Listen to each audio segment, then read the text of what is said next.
സർക്കാരിന്റെ ആഗോള അയ്യപ്പ സംഗമത്തിന് നന്ദഗോവിന്ദം ഭജൻസിന്റെ നടക്കാത്ത പരിപാടിയുടെ പേരിൽ ബില്ല് ഉൾപ്പെടുത്തി 8 ലക്ഷം രൂപയുടെ ക്രമക്കേട്. എന്നാൽ ആ ദിവസം നന്ദഗോവിന്ദം ഭജൻസ് സംഗമത്തിന് എത്തുകയോ അവർ ക്ഷണിക്കപ്പെടുകയോ ഉണ്ടായിട്ടില്ല. തിരുവിതാംകൂർ ദേവസ്വം ബോർഡ് ഹൈക്കോടതിയിൽ സമർപ്പിച്ച ഓഡിറ്റ് ചെയ്ത കണക്കിലാണ് നന്ദഗോവിന്ദം ഭജൻസിന്റെ പേരിൽ ബില്ല് ഉൾപ്പെടുത്തിയിരിക്കുന്നത്.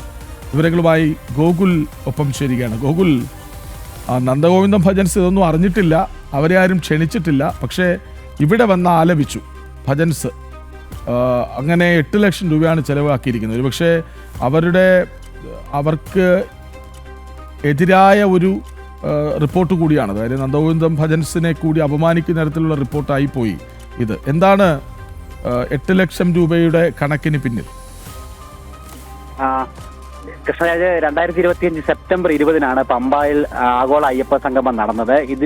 ഈ പരിപാടി ശുദ്ധ തട്ടിപ്പാണെന്നുള്ള വിവരം നേരത്തെ മുതൽ തന്നെ പുറത്തു വന്നിരുന്നതാണ്. ഓരോ തട്ടിപ്പിന്റെ വിവരങ്ങളും പുറത്തു വന്നുകൊണ്ടേയിരുന്നതാണ്. ഏറ്റവും ഒടുവിലാണ് ഇപ്പോൾ നന്ദഗോവിന്ദം ഭജൻസിന്റെ പേരിൽ പോലും ലക്ഷങ്ങൾ ഈ പരിപാടിയുമായി ബന്ധപ്പെട്ട് തട്ടിപ്പ് നടത്തിയിരിക്കുന്നു ദേവസ്വം ബോർഡും സർക്കാരും ചേർന്ന് എന്നുള്ള വിവരം കൂടി പുറത്തു വരുന്നത്. അതായത് അന്നത്തെ ദിവസം രാവിലത്തെ സമയം, മുഖ്യമന്ത്രിയുടെ പരിപാടി തുടങ്ങുന്നതിന് മുൻപത്തെ സമയം, അവിടെ നന്ദഗോവിന്ദത്തിന്റെ ഭജൻസ് നടന്നു എന്ന് കാട്ടിക്കൊണ്ട് 8 ലക്ഷം രൂപ ഈ പരിപാടിക്ക് ചെലവായതായിട്ട് കാട്ടിക്കൊണ്ടുള്ള ബില്ല് ഓഡിറ്റ് ചെയ്ത് ഹൈക്കോടതിയിൽ സമർപ്പിച്ചിരിക്കുകയാണ് ദേവസ്വം ബോർഡ്. പക്ഷേ യഥാർത്ഥത്തിൽ അങ്ങനെ ഒരു പരിപാടി അവിടെ നടന്നിട്ടേ ഇല്ല എന്നുള്ള കാര്യം പൊതുസമൂഹത്തിന് വ്യക്തമാണ്. കാരണം മുഴുവൻ മലയാള മാധ്യമങ്ങളടക്കം, വാർത്താ മാധ്യമങ്ങളടക്കം ആ പരിപാടി രാവിലെ മുതൽ തത്സമയം റിപ്പോർട്ട് ചെയ്തുകൊണ്ടിരുന്നതാണ്.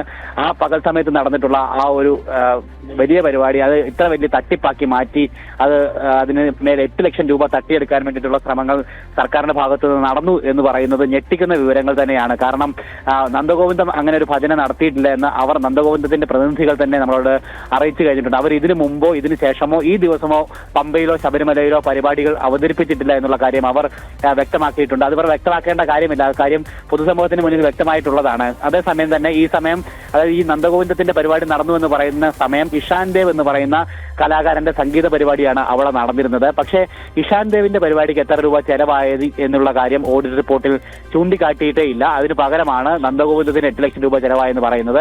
ആകെ 2 ലക്ഷം രൂപയായിരുന്നു ഈ ആഗോള അയ്യപ്പ സംഗമത്തിൽ കലാപരിപാടികൾക്ക് വേണ്ടി ബഡ്ജറ്റ് ഇട്ടിരുന്നത് എന്നുള്ള വിവരം കൂടി പുറത്തു വരുന്നുണ്ട്. അതിനുശേഷമാണ് ഈ മുഖ്യമന്ത്രിയുടെ പരിപാടിയും വിവിധ സെഷനുകൾക്കും ശേഷം വൈകുന്നേരം വീണ്ടും അവിടെ കലാപരിപാടികൾ നടന്നിരുന്നു. വിജയ് യേശുദാസ്, സുദീപ് ദേവ്, അതോടൊപ്പം തന്നെ വീരമണി അടക്കമുള്ള കലാകാരന്മാരുടെ കലാപരിപാടികൾ നടത്തിയിട്ടുണ്ടായിരുന്നു.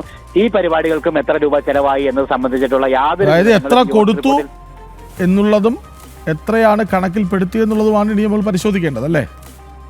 തീർച്ചയായിട്ടും അത് തന്നെയാണ്. അതായത് ഈ 4 കലാകാരന്മാരുടെ പരിപാടി അവിടെ നടന്നിട്ടുണ്ട്. അത് വലിയ പരിപാടികളാണ്. ആ പരിപാടികൾക്ക് എത്ര രൂപ കൊടുത്തു എന്നുള്ളതിന്റെ യാതൊരു വിവരങ്ങളും ഇല്ല. അതേസമയം ഈ പരിപാടിക്ക് 2 ലക്ഷം രൂപ ബഡ്ജറ്റ് ഇട്ടിരുന്നു. 8 ലക്ഷം രൂപയ്ക്ക് നന്ദഗോവിന്ദത്തിന്റെ ഭജൻസ് നടന്നു എന്നുള്ള വിവരം മാത്രമാണ് ഉൾപ്പെടുത്തിയിരിക്കുന്നത്. ദേവസ്വം ബോർഡിലെ ചില പ്രതിനിധികളോട് ചോദിച്ചപ്പോൾ അവർ ഈ കാര്യത്തിൽ, അതായത് സൗജന്യമായിട്ടാണ് ഈ 3 കലാകാരന്മാർ, അതായത് സുദീപ് ദേവ്, വീരമണി, വിജയ് യേശുദാസ് എന്നിങ്ങനെ 3 കലാകാരന്മാർ സൗജന്യമായിട്ടാണ് പരിപാടി നടത്തിയതെന്നാണ് ഇതൊരു വിശദീകരണമായിട്ട് നൽകിയത്. പക്ഷേ അതൊന്നും അത്ര വിശ്വാസയോഗ്യമല്ല. അതൊക്കെ കൃത്യമായിട്ട് അന്വേഷണത്തിലൂടെ പുറത്തു വരേണ്ട കാര്യം തന്നെയാണ്. എന്തായാലും ഈ രാവിലെ നടന്നിട്ടുള്ള പരിപാടി ഇഷാൻ ദേവിന്റെ പരിപാടിക്ക് പൈസ മുടക്കിയുള്ള പരിപാടിയായിരുന്നു. അതിന് എത്ര രൂപ കൊടുത്തു എന്നുള്ള കാര്യത്തിൽ യാതൊരു സംശയമില്ല. അതിന് പകരമാണ് നന്ദഗോവിന്ദത്തിന് 8 ലക്ഷം രൂപ കൊടുത്തു എന്ന് പറഞ്ഞ് വലിയൊരു തട്ടിപ്പ് നടത്തിയിരിക്കുന്നത്. എന്തായാലും ഇങ്ങനെ ഒരു തട്ടിപ്പ് നടത്തുവാനായിട്ട് ചില്ലറ ധൈര്യം പോരാ. കാരണം നന്ദഗോവിന്ദം പോലെ ഒരു ബ്രാൻഡിനെ അതുപോലെ നടന്നിട്ടുള്ള ഒരു പരിപാടി പട്ടാപ്പകൽ എല്ലാ മാധ്യമങ്ങളുടെയും പൊതുസമൂഹത്തിന്റെയും മുന്നിൽ നടന്നുള്ള ഒരു പരിപാടിയിൽ അവർ ഇല്ലാത്ത പരിപാടി നടന്നു എന്ന് കാട്ടിക്കൊണ്ട് ഇത്ര 8 ലക്ഷം രൂപയോളം അതിന് ചെലവാക്കി എന്ന് പറഞ്ഞ് ബില്ല് അത് പാസ്സാക്കി അത് ഓഡിറ്റ് ചെയ്ത് ഹൈക്കോടതിയിൽ സമർപ്പിക്കാൻ വേണ്ടി ദേവസ്വം ബോർഡ് അധികൃതർക്ക് ചില്ലറ ധൈര്യം പോരാ എന്നുള്ള രീതിയിലുള്ള വിമർശനം തന്നെയാണ് ഈ ഘട്ടത്തിൽ പുറത്തു വരുന്നത്. എന്തായാലും ഈ തട്ടിപ്പ് വിവരം പുറത്തു വന്ന സാഹചര്യത്തിൽ ഹൈക്കോടതി ഏതെങ്കിലും രീതിയിലുള്ള നടപടി ഇതിന്മേൽ സ്വീകരിക്കുമോ, അന്വേഷണം അടക്കമുള്ള കാര്യങ്ങൾ ഇതിന്മേൽ വരേണ്ടത് അത്യാവശ്യമാണ്. കൂടുതൽ തട്ടിപ്പുകൾ ഇതുമായി ബന്ധപ്പെട്ട് ഉണ്ടായിട്ടുണ്ട് എന്നുള്ള കാര്യം വസ്തുതയാണ്. എന്തായാലും ഇതിനോടകം തന്നെ നിരവധി തട്ടിപ്പുകൾ പുറത്തു വന്നിട്ടുണ്ടായിരുന്നു. ആഗോള അയ്യപ്പ സംഗമവുമായി ബന്ധപ്പെട്ട് ഇങ്ങനെ പുറത്തു വന്നുകൊണ്ടേയിരിക്കുകയാണ് ഓരോ ദിവസം കഴിയുന്നത്. അതിൽ വിശാലമായിട്ടുള്ള അന്വേഷണം ഉണ്ടായെങ്കിൽ മാത്രമേ ഈ പരിപാടിയുടെ തട്ടിപ്പിന്റെ വ്യാപ്തി എത്രത്തോളമാണ് എന്നുള്ള കാര്യം സുവ്യക്തമാകത്തുള്ളൂ. അല്ല ഗോകുൽ, ഒരു കാര്യം കൂടി ചോദിച്ചോട്ടെ. ഈ ഇത്രയും വലിയ പരിപാടികൾ അവതരിപ്പിക്കുന്ന വേദിയിൽ എത്ര പേരുണ്ടായിരുന്നു? ആർക്കു വേണ്ടിയായിരുന്നു ഇത്തരം പരിപാടികൾ ഈ ലക്ഷങ്ങൾ പൊടിപൊടിച്ച് നടത്തിയത്? എത്ര പേർ കാണാനായിരുന്നു? അത് നേരത്തെ മുതൽ തന്നെ അതിന്റെ നമ്മൾ ദൃശ്യങ്ങളടക്കം പുറത്തു വന്നിരുന്നതാണ്. കാരണം ആ പരിപാടിയുടെ ഏറ്റവും പ്രധാനപ്പെട്ട സെഷനായിട്ടുള്ള മുഖ്യമന്ത്രി സംസാരിക്കുന്ന വേളയിൽ പോലും അവിടെ കാലിക്കസേരകൾ ബഹുഭൂരിപക്ഷവും നിലനിന്നിരുന്നത് നമ്മൾ കണ്ടിരുന്നതാണ്. അതായത് സർക്കാർ ക്ഷണിച്ചിരുന്ന ആളുകൾ പോലും വന്നിരുന്നില്ല. അവർ ഉദ്ദേശിച്ചത് തീർച്ചയായിട്ടും അത് സ്പോൺസർമാരെ ലക്ഷ്യം വെച്ചുകൊണ്ട് നടന്നിട്ടുള്ള ഒരു പരിപാടിയാണെന്നുള്ള കാര്യം വ്യക്തമായിരുന്നതാണ്. അവരുടെ ലക്ഷ്യം എന്ന് പറയുന്നത് സാമ്പത്തിക ലാഭം. നേരാമണ്ണ സ്പോൺസർമാരെ പോലും കിട്ടിയില്ലല്ലോ. തീർച്ചയായിട്ടും അത് തന്നെയാണ് പറഞ്ഞു വന്നത്. എന്തായാലും ആ സ്പോൺസർമാർ പോലും അവർ ക്ഷണിച്ചവർ പോലും മാത്രം എത്തിയിരുന്നില്ല എന്നുള്ളതാണ് വ്യക്തമാക്കുന്നത്. എന്തായാലും ആ പരിപാടി അടിമുടി പാളിപ്പോയിരുന്നു, ചീറ്റിപ്പോയിരുന്നു. എന്തായാലും അതിന് പിന്നാലെയാണ് ഈ തട്ടിപ്പുകൾ കൂടി ഇപ്പോൾ പുറത്തു വരുന്നത്. എന്തായാലും സർക്കാരിന്റെ ഉദ്ദേശ ലക്ഷ്യം സാമ്പത്തിക തട്ടിപ്പും ധനശേഖരണവും തന്നെയായിരുന്നു.